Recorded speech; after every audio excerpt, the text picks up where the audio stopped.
flip-flop-wearing visitors scramble on jagged rocks on the southern slopes of the Acropolis in an attempt to capture the ideal Parthenon selfie.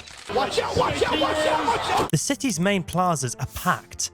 Additionally, authorities in immaculate white uniforms at the port gently guide the vehicles, pedestrians, and bicycles that are making their way across the Aegean Sea.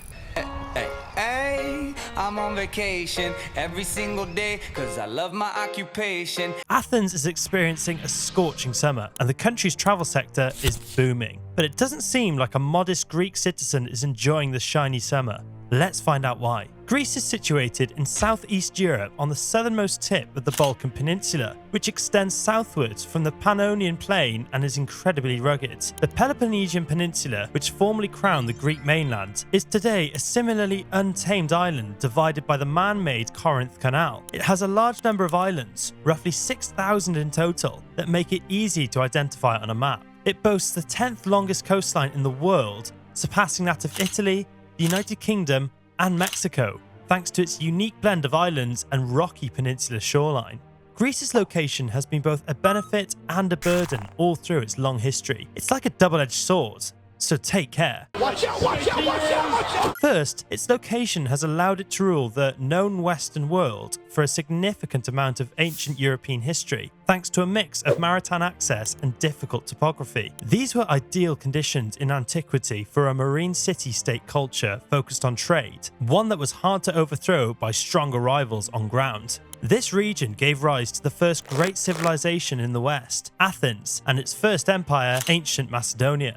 Nothing is perfect. Greece's location on the extreme point of the rough and nearly impenetrable Balkan Peninsula, yet, is also a curse because it makes it dependent on the Mediterranean Sea for trade and communication. There was not much countryside in any Greek city. These little coastal settlements were readily defendable, but their lack of local resources prevented them from being large or wealthy or from being easily united. This has been a major drawback for them. With mountainous obstacles separating it from mainland Europe, the Greek peninsula is mostly isolated. The country has used its rocky terrain and natural boundaries as a defensive advantage throughout its history. High-rising cliffs bordering the shoreline and deeply entrenched Greek defences obstructed the route ahead for invasion forces that succeeded in landing on one of the few plains left there. It has a regionalised nature that makes effective, centralized management very difficult due to its rough landscape. It becomes difficult to do anything from letter delivery to tax collection, the latter of which is a major contributing cause to its continuous financial crisis. Rough geography is Greece's Achilles heel.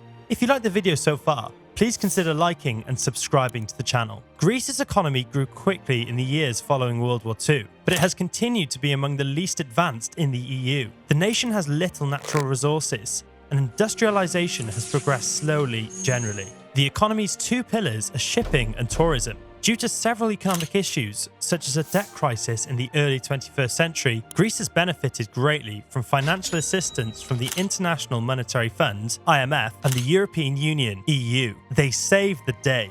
It became a member of the Eurozone and started using the euro in 2001. However, throughout the course of the following 20 years, the situation rapidly worsened as a result of fiscal challenges, which is described as excessive and inefficient spending that led to ballooning deficits and debt levels. That was like dropping an ice cream cone on the sidewalk. As shown in this graph, it ranks second among the 20 countries with the highest public debt in 2022, just after Japan. It has a debt of 177% of GDP. The Greek debt crisis began as a result of excessive government expenditure, and as the world economy grew slower, the difficulties got worse over time. Its economy and finances were strong when it joined the EU as its 10th member on January 1st, 1981, and by 1999, the nation had reasonable debt to GDP ratio of less than 60% and a budget deficit of less than 3% of GDP. Its sovereign debt crisis started in the 2010s, and even after 10 years,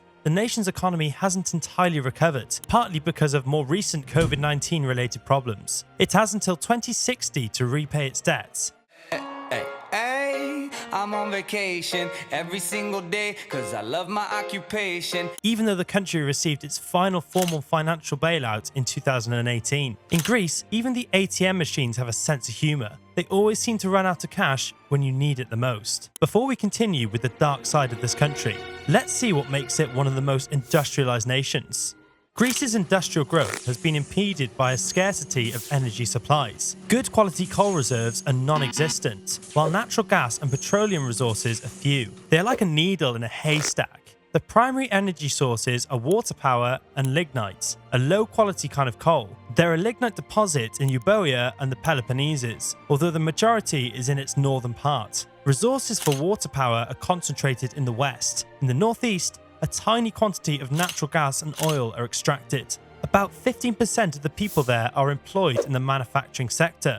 Cement, food, beverages, textiles, and chemical products are the top manufacturing goods.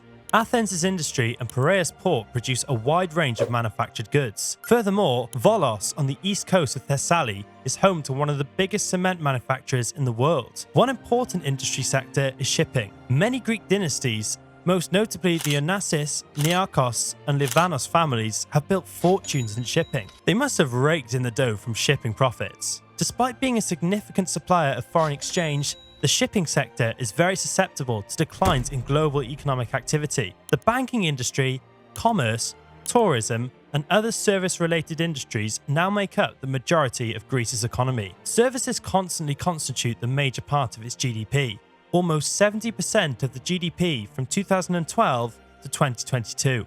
Even within the services industry, one important source of foreign income is tourism. It is a great destination for tourists because of its vast coastline, gorgeous landscape, and pleasant climate. Every year, millions of visitors go there, with a large number of them coming from Germany, the UK, and other European nations. Though many people travel to the mainland to see the classic remains of Athens, Corinth, and other locations, the Greek islands, including Rhodes, Crete, and Corfu, are especially well liked. Tourists can arrange for island hopping cruises. Apart from 2020, there has been a consistent growth of foreigners since 2009 to visit the beauty that Greece has to offer. But sadly, it seems like the average Greeks are not enjoying the glory of Greece's summer. Let's go back to the origins of this debt crisis. The Greek economy collapsed in the latter part of 2009. The global financial crisis of 2008 to 2009 contributed to this economic and financial disaster. But Greece had serious economic challenges of its own.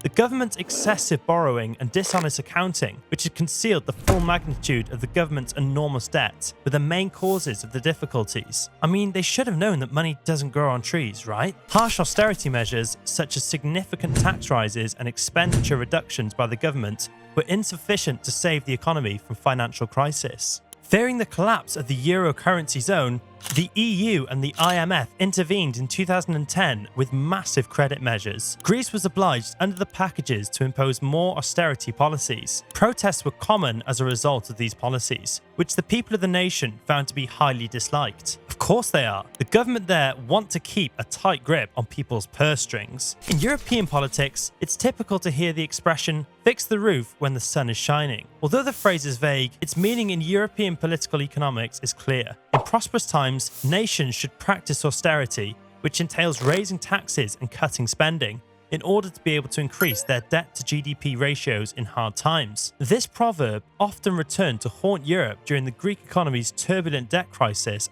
following the Greek recession of 2008. Save your pennies for a rainy day. It had no way to obtain the money its banks desired in 2015 because it skipped a loan payment deadline. Threatened by total financial collapse, the nation closed all of its banks. A couple of weeks later, once it started negotiating a new bailout deal with its foreign lenders, the banks opened again. Ultimately, a deal that increased Greece's access to loans from the IMF, EU, and European Central Bank was accepted by the Greek Parliament, and they seem to be playing their cards right. Now, do you think things can't get worse in Greece? Actually, things are going from bad to worse there. While grappling with the economic issue, the country has also had to deal with a massive influx of immigrants who are trying to flee the unrest in the Middle East by coming to Europe. Many of those immigrants attempted perilous ferry crossings from Turkey to one of the Greek islands, making Greece their first port of call on their trip north through the Balkans. Like other EU countries, It found it difficult to handle the problems of responding humanely to the refugee crisis. This refugee crisis was like adding fuel to the fire for the economy there. Now, what about unemployment? We can't ignore that. Greece's issues are frequently presented as either a political or a financial catastrophe. However, they are actually a human catastrophe. It is like things keep taking a turn for the worse. Currently, it has a greater unemployment rate than the US did during the Great Depression, over 25%. Furthermore, a political reaction is being caused by increasing unemployment. This graph shows that it has the largest unemployment rate among its European peers. There is no end in sight to the issues that started in 2008, and the locals are still plagued by the effects of that time. Kyriakos Mitsotakis, the centre-right prime minister, won election in 2019. He enacted a statute outlawing healthcare for underprivileged foreigners and started a wave of privatizations. His nation is still among the top 5 most unequal in the EU. Greece now has a debt-to-GDP ratio of 200%. It's a modern Greek tragedy, like a puzzle with no clear solution. Thanks for watching till the end. If you enjoyed this video, make sure to hit the like and subscribe buttons to receive more content. See you in the next video.